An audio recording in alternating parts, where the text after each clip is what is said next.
Pa, magpapaalam lang po ako. May bibilhin lang po sana ako sa saglit. Nagpaalam ka na ba sa mama mo? Opo, pinayagan po niya ako. Basta umuwi daw po ako ng maaga.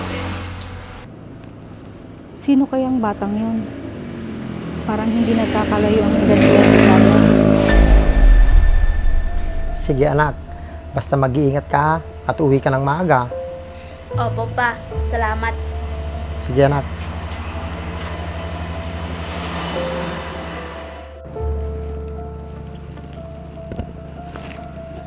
Mabuti na lang, wala na yung istorbo.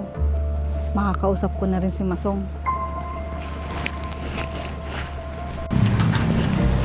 Mahal!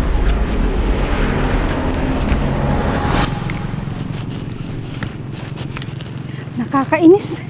Lumabas pa talaga yung babaeng yun. Tara na mahal, kumain na tayo. Baka mamaya lumamig na yung pagkain. Oo na, ito na. Tara na.